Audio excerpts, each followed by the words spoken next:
ริ่มฤดูการเก็บเกี่ยวข้าวนาแซงพี่น้องข้าวนาแซงหรือว่าข้าวนาปังปี2025อยู่น้ำไห้น้ำนาพี่น้องคลิปนี้นะเดี๋ยวเรามาติดตามเบิ่งการลงเกี่ยวข้าวของคูโบต้า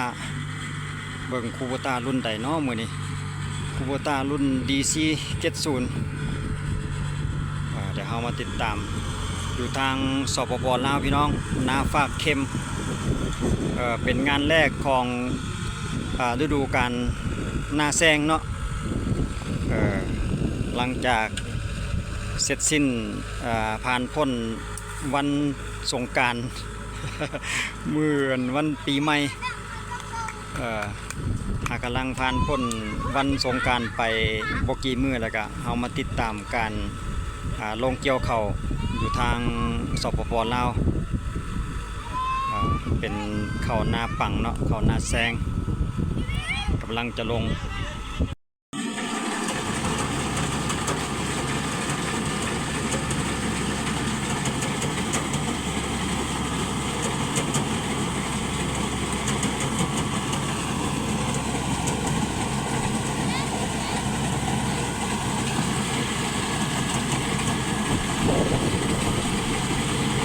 โอ้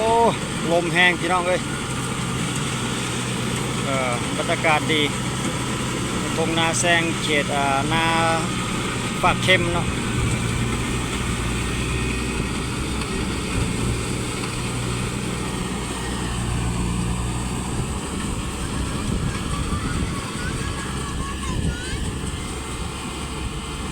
อยู่ในช่วงระหว่างการปรับอาจจะเป็นช่วงปรับเพราะว่าเป็นงานแรกของปี2025เนาะงานแรกของนาแซงนาปังเป็นเปลี่ยนโซเฟอร์ใหม่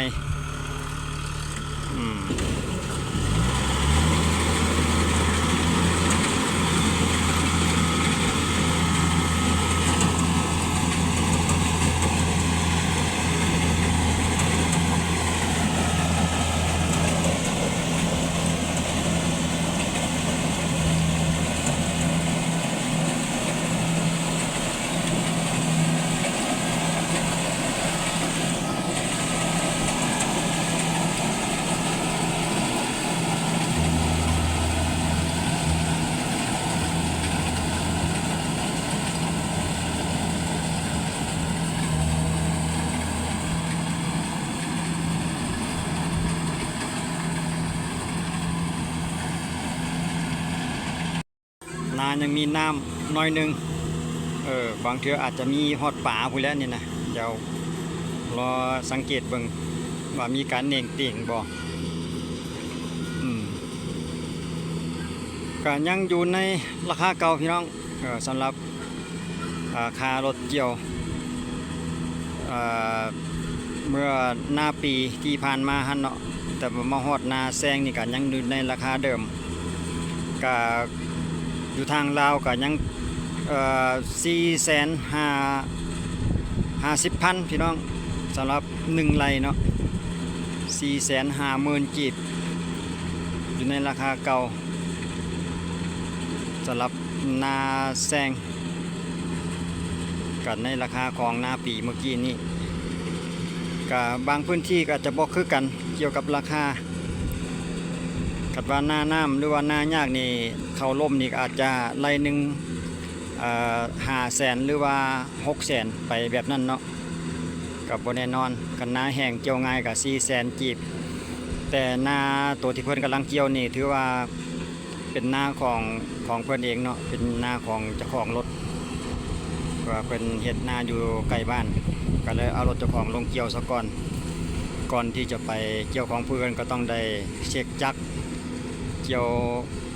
ผ่านของเจ้าของซะก่อนแล้วจังไปหน้าผู้อื่นจังซี่นะสำหรับ450,000กีบคันว่าไล่เป็นเงินไทยใน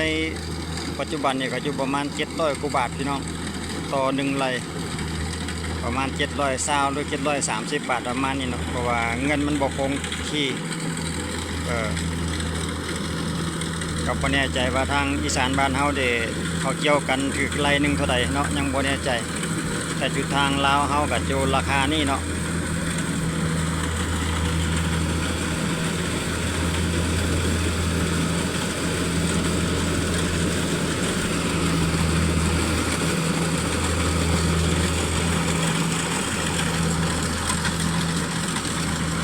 มาเบิ่งเทคนิคของทาง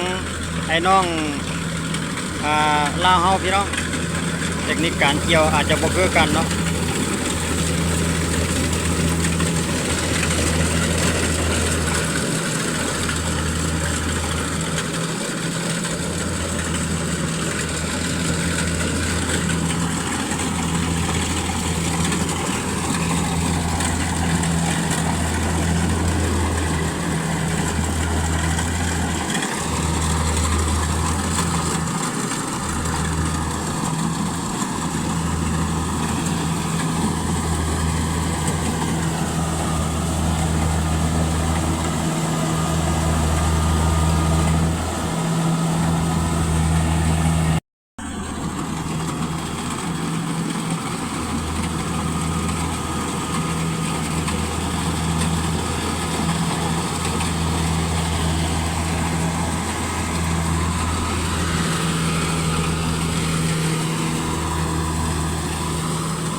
โอ้ประดิษฐ์ลักษณะแบบเป่งใส่เป๋าเลยพี่น้องจะมีอยู่ก็มีแต่2คนเนาะคุมท้ายผู้หนึ่งเป่งลงใส่เป๋าแล้วก็มัดไปพร้อมแล้วเนาะโดยที่แต่บ่แน่ใจว่ารุ่นนี้เพิ่นจะมีอุ้มบ่เนาะบ่มีเนาะคิดว่าบ่น่าจะมีก็มีอุ้มน้อยๆเนาะแล้วก็เป่งลงใส่เป๋าปล่อยลงใส่กระสอบเลยหลังจากได้ลายกระสอบแล้วก็จังเอาลงไว้หย่องทั้งคันนาบ่ประมาณนั้นเนาะ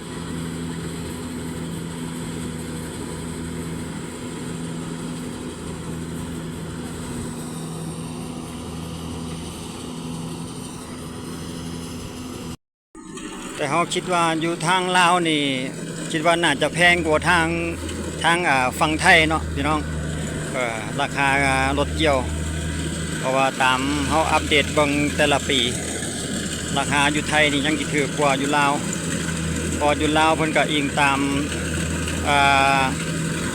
สภาพของรถแต่เนาะรถจะบ่ค่อยมีหลายว่าถ้าตบไว้อยู่ลาวรถจะมีน้อยก็เลยได้ราคาแพงหน่อยนึง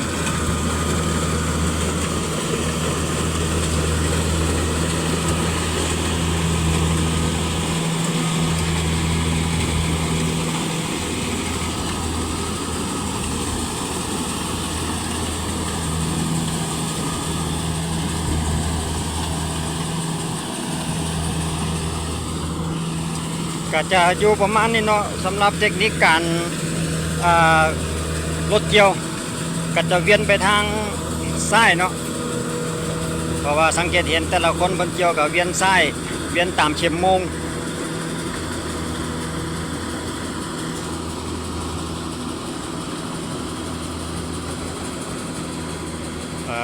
สำหรับรถนี่ก็ DC 70แต่ว่าบ่แน่ใจว่าทางอีสานจะใช้รุ่นนี้กันบ่ซุมื้อนี้เนาะแต่ว่าทางลาวเพิ่นก็ยังนิยมใช้อยู่สำหรับคูโบต้ามื้อนี้ก็เป็นงานแรกสำหรับฤดูกาลนาแซงปี2025อยู่ในเขตพื้นที่นี้นี่ก็หลายพอสมควรได้พี่น้องเอ้ยสำหรับนาฝากเข้มพื้นที่ก็อยู่เขตบ้านท่าสว่างเนาะเมืองไสธานีนครหลวงเวียงจันทน์กำลังหลายคนกำลังเฮิมเรื่องมักกล้วยก็มีเขาก็งามอยู่งามพอสมควร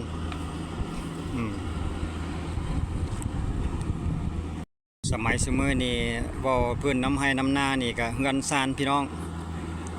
นิยมกันออกมาเฮ็ดบ้านเฮ็ดเฮือนอยู่น้ำหัวไห้ปลายนาเถียงไห้เถียงนาบรรยากาศจะดียกตัวอย่างคือเฮือนหลังนี้เนาะทรงไทยนี่โอ้สวยงามอยู่ท่ามกลางบรรยากาศลมเย็นสบายเลยกัหลายหลังเนาะหลายคนที่ว่าใหญ่เงินออกจากชุมชนแล้วมาปลูกสร้างอยู่เขตน้ำไห้น้ำนาเพราะว่าบรรยากาศดีกว่ากัน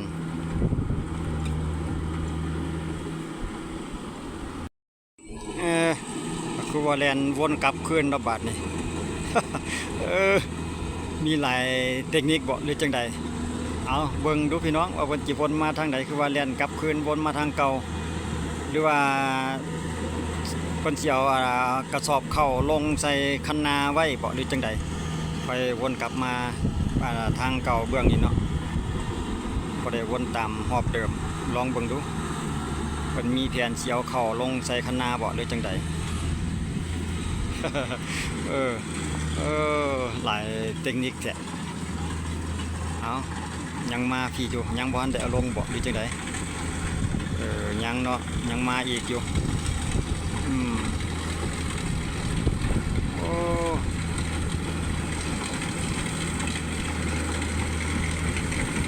กับมื้อนี้นี่ถือว่ายังยาวอยู่เด้อพี่น้องยังมีหลายประมาณ 3-4 ไร่ช่วงเช้านี่เนาะช่วงนี้ก็เช้าๆอยู่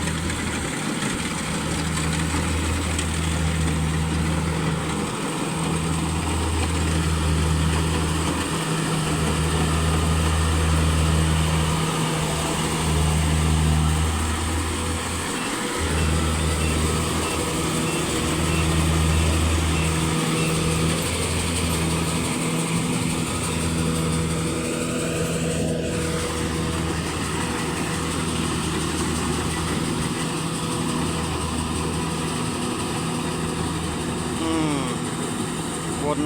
วนกลับบาทนี่เปลี่ยนหลายสไตล์เว้ย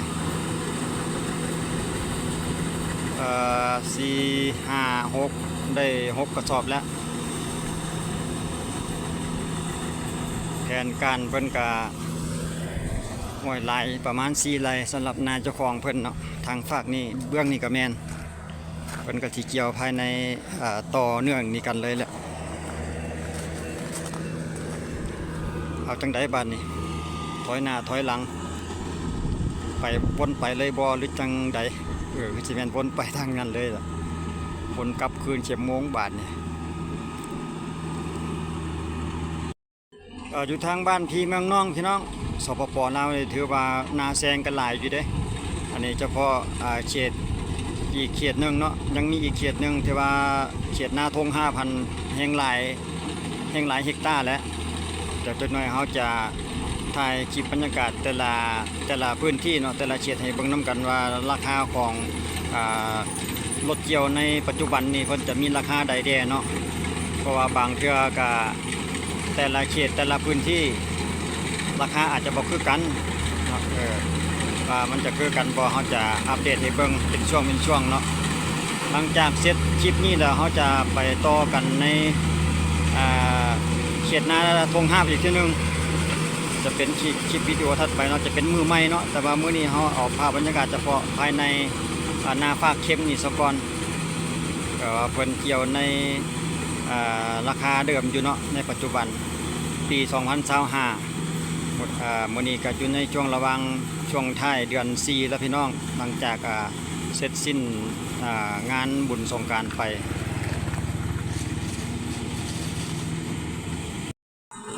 อีกตัวหนึ่งเนาะราคานี่ก็ยังอยู่ที่ราคา 450,000 พี่น้อง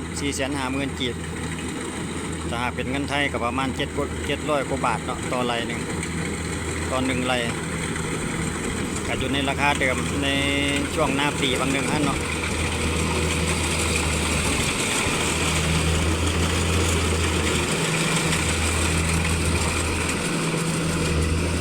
แสดงว่าการเทคนิคการเกี่ยวข้าวนี่บ่จำเป็นเนาะ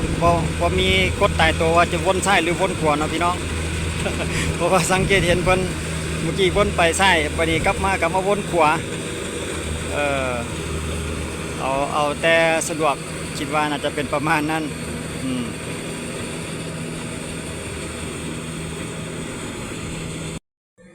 เป็นจะได้ว่าแล่นมาดีๆแล้วหยุดจึกรถ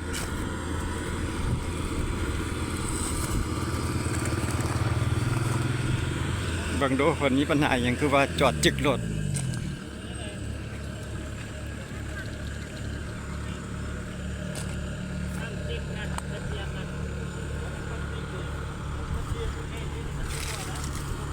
เพราะว่าเป็นจอดไว้โดน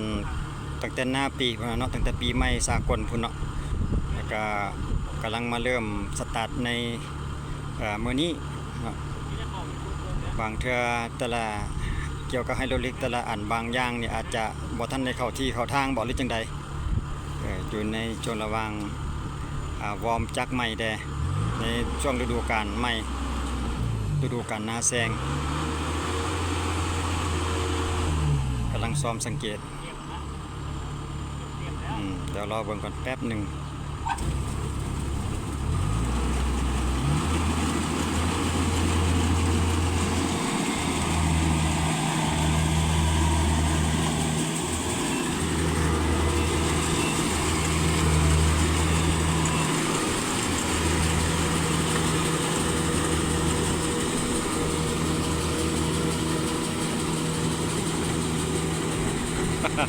สรุปแล้วยังบ่ฮู้สาเหตุ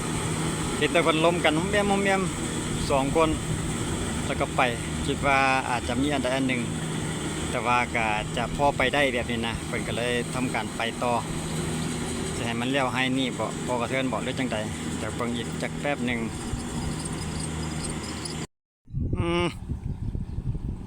ตายจึกอยู่พุ่นเลยพี่น้องเอ้ย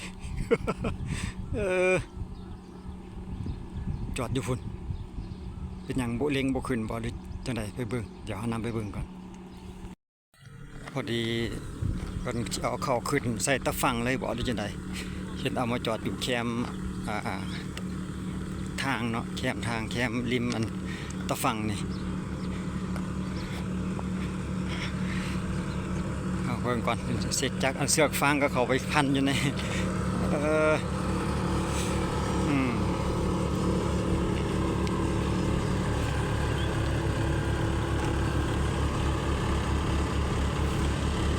เบิ่งเข่าก่อนพี่น้องเข่าของเพิ่น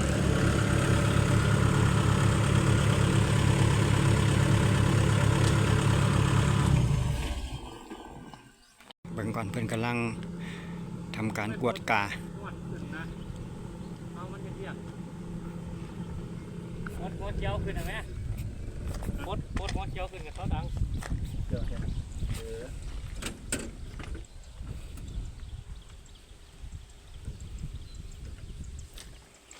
โอ้จักเป็นหยังต่อเป็นหยังเนาะหลายอันหลายแนว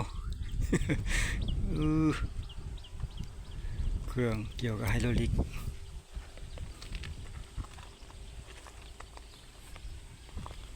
วิชาการเพิ่นตรวจสอบ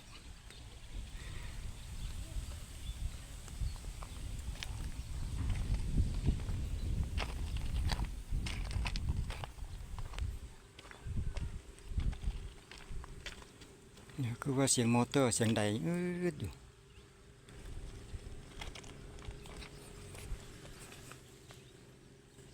เสียงให้มอเตอร์ดังนี่เนาะ DC 70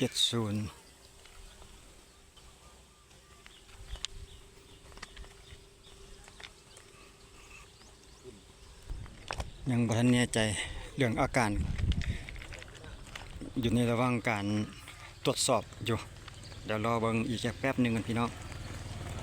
จะเอาเข่าลำเลียงเข่าขึ้นใส่รถสะก่อน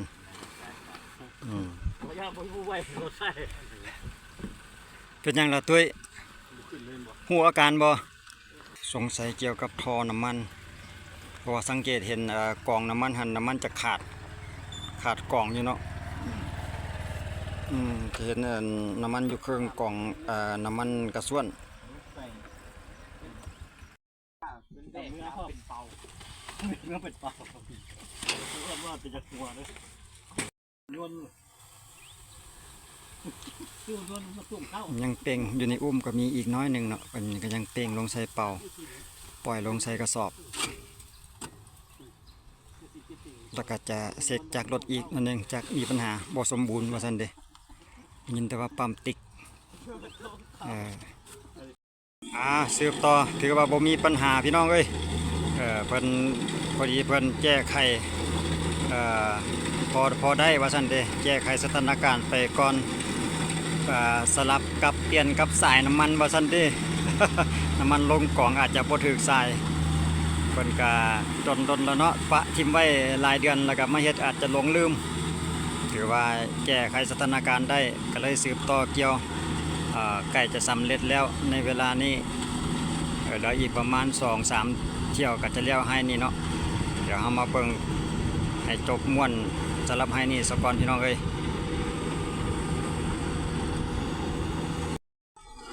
ใกล้แล้ว จะสำเร็จพอสำหรับรอบนี้เนาะถือว่าอากาศดีพอดีบ่มีแดดวันนี้เนาะแต่ว่าก็มีสุ่มเสี่ยงเกี่ยวกับฟ้าฝนเพราะว่าช่วงนี้ได้ยินข่าวว่ามีฝนแดดเด้ช่วงหลังจากหลังสงกรานต์มานี่เนาะแต่ว่าเราปล่อยไว้ดนหลายก็มีสุ่มเสี่ยงเกี่ยวกับถือฝนถือว่าแล้วจากงานสงกรานต์แล้วก็เกี่ยวเลยถือว่าถูกต้องเนาะเหมาะสม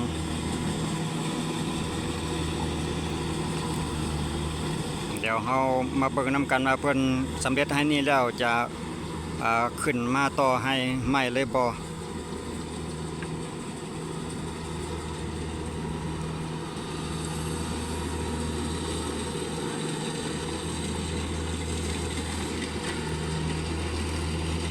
ยังเหลืออยู่น้อยหนึง ก็ยังนำมาเก็บอยู่เนาะเพราะว่ากระเทินนี่ไปบ่หมด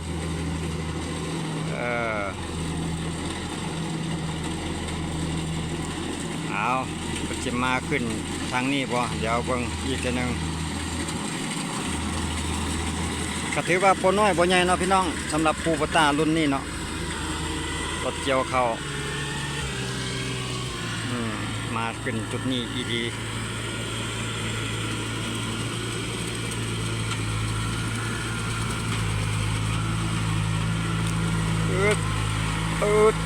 ไอ้จ๋าสิไปลงใส่ต่ออีกบันกองอีกทีหนึงก่อน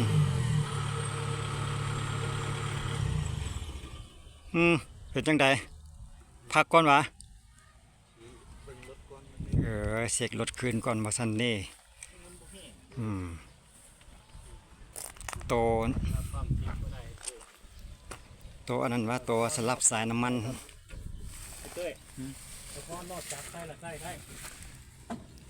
มันก็เต็มอยู่ดิ โอ้เขามาขั้นว่าเมื่อกี้นี่มันขาด ขั้นว่ามันบุดูดขั้นว่ามันบุดูดนี่มันบ่แห้งคือเก่าซื่อๆนะมันบ่ดูดบัดตอนนั้นนะห้องมันเปิดกระเจี๊ยบปลาเมียมันบุขึ้นเลยเห็นนะยังบ่สมบูรณ์ปานใดว่าซั่นเด้เช็คปั๊มติ๊กก่อนเอาสำหรับคลิปวิดีโอนี้เฮาจบทำนี้ซะก่อนพี่น้องให้เพิ่นเช็ครถครั้งนี้เดี๋ยวเจอกันในคลิปวิดีโอหน้าสำหรับคลิปนี้สบายดี